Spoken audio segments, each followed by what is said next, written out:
Hello, my name is Dr. Ong Kian Ming. I'm the Member of Parliament for Serdang. Many people have criticised the Pakatan Harapan proposal to buy back the toll concessionaires, saying that this is too expensive and also unrealistic. I want to take this opportunity to explain to you why not buying back these toll concessions will be far more expensive, not only to the taxpayer, but more importantly, to the road user.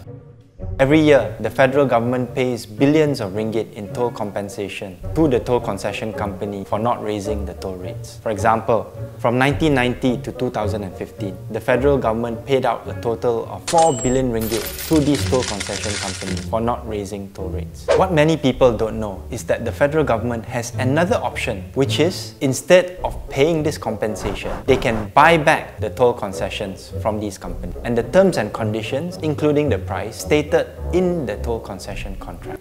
The buyback price is fair and it gives the chance for these companies to earn a reasonable profit, not an excessive or ludicrous profit.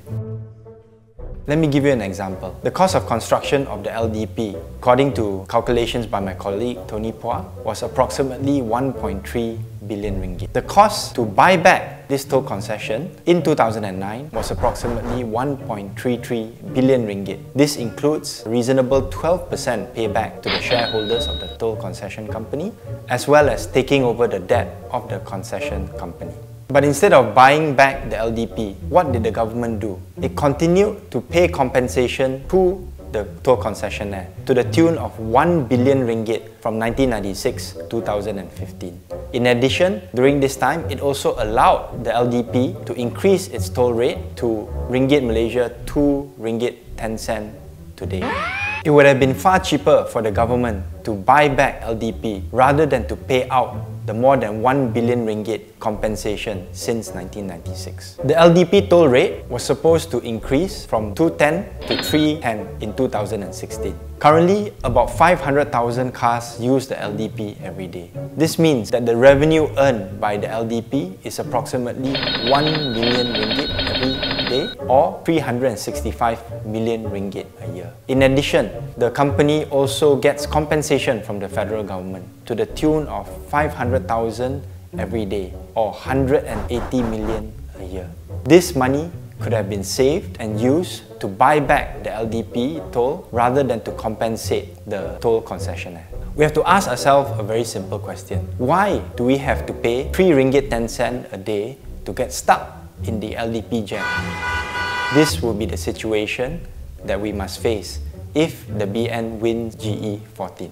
We must also ask this simple question. Why is the federal government willing to take over loss-making tolls such as the Eastern Dispersal Link or the EDL in Johor Bahru? This was recently announced by the Prime Minister in the 2018 budget speech. But at the same time, the federal government allows toll companies or toll concessionaires like the LDP to continue earn supernormal and excessive profits. Why is this the case? Why is it that loss-making companies are taken over by the government, whereas toll concession companies that are making money are allowed to continue to operate and paid compensation by the federal government? We have to keep in mind that the toll buyback terms and conditions for the LDP as well as the EDL has nothing to do with their future profits. Why then are the losses by these private companies absorbed by the federal government, whereas the profits earned by these private companies continue to be enjoyed by their shareholders?